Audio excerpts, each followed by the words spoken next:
നമസ്കാരം. ലബനീസ് ഭീകര സംഘടനയായ ഹിസ്ബുള്ള ഭീകരർ ഉപയോഗിച്ചിരുന്ന ആയിരക്കണക്കിന് പേജറുകളാണ് ഒരേ സമയം പൊട്ടിത്തെറിച്ചത്. സ്ഫോടനത്തിൽ ഇതുവരെ 11 ഭീകരർ കൊല്ലപ്പെടുകയും 3000-ഓളം പേർക്ക് പരിക്കേൽക്കുകയും ചെയ്തുവെന്നാണ് വിവരം. പ്രാദേശിക സമയം കൃത്യം 3:30-ഓടെയാണ് പേജറുകൾ പൊട്ടിത്തെറിച്ചത്. പേജറുകളിലേക്ക് ഒരു കോഡ് സന്ദേശം എത്തുകയും ഇതിന് പിന്നാലെ പൊട്ടിത്തെറി ഉണ്ടാവുകയുമായിരുന്നുവെന്നാണ് ലെബനീസ് സുരക്ഷാ ഉദ്യോഗസ്ഥർ അറിയിച്ചത്.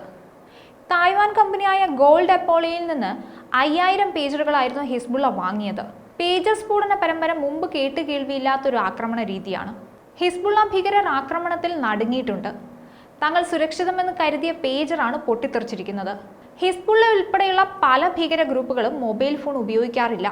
സൈന്യത്തിനും ചാരന്മാർക്കും ട്രേസ് ചെയ്യാൻ എളുപ്പമായതുകൊണ്ടാണിത്. സാധാരണ അംഗങ്ങൾ ഉൾപ്പെടെ ആരും മൊബൈൽ ഫോൺ ഉപയോഗിക്കരുതെന്ന കർശന നിർദ്ദേശവും സംഘടന നൽകിയിട്ടുണ്ട്.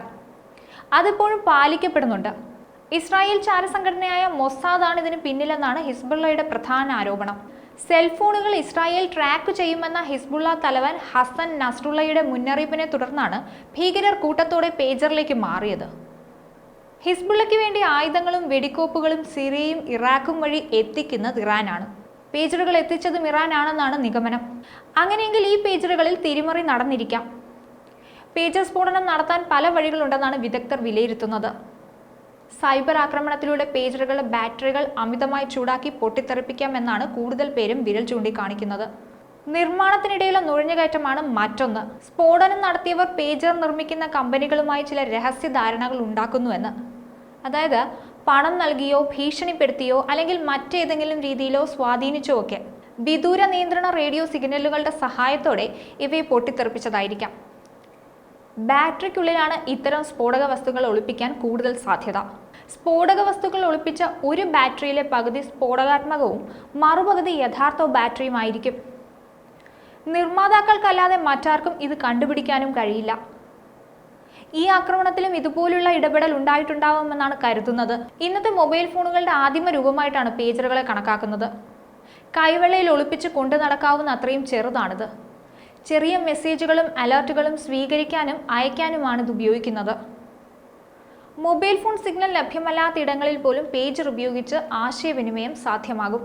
മൊബൈൽ ഫോണുകളിലെ പോലെ voice message, text message, internet access, video calling തുടങ്ങിയവ പേജറുകളിൽ ലഭ്യമല്ല. ബേസ് സ്റ്റേഷനിൽ നിന്നുള്ള റേഡിയോ ഫ്രീക്വൻസി വഴിയാണ് പേജറുകൾ പ്രവർത്തിക്കുന്നത്. വരുന്ന സന്ദേശങ്ങൾ തെളിയിക്കാൻ ചെറിയൊരു ഡിസ്പ്ലേ പേജറിൽ കാണാം. പേജർ എന്ന ഉപകരണത്തിന് ബീപ്പർ എന്നും പേരുണ്ട്. സന്ദേശം എത്തുമ്പോൾ നേരിയ ശബ്ദമോ ബീപ്പോ വൈബ്രേഷനോ ഉണ്ടാക്കുന്നതിനാലാണ് ഇങ്ങനെ ഒരു പേര് വന്നത്. മൊബൈൽ ഫോൺ ഉണ്ടാകുന്നതിന് കുറച്ചു കാലം മുമ്പാണ് പേജറുകൾ വ്യാപകമായത്. 1990കളുടെ അവസാനത്തോടെ പേജറുകൾ പൊതു ഉപയോഗത്തിൽ നിന്ന് അപ്രത്യക്ഷമാവുകയും ചെയ്തു. ആക്രമണത്തിന്റെ രീതിയെല്ലാം മാറി തുടങ്ങിയിരിക്കുന്നു. ശക്തമായ മുന്നറിയിപ്പ് തന്നെയാണ് ഹിസ്ബുള്ളയ്ക്ക് ലഭിച്ചിരിക്കുന്നത്. സുരക്ഷിതമെന്ന് കരുതി ഉപയോഗിച്ചു വന്ന പേജറിലൂടെയാണ് ഹിസ്ബുള്ളയ്ക്ക് പണി കിട്ടിയത്. ന്യൂസ് ഡെസ്ക് ഈനാട് മലയാളം.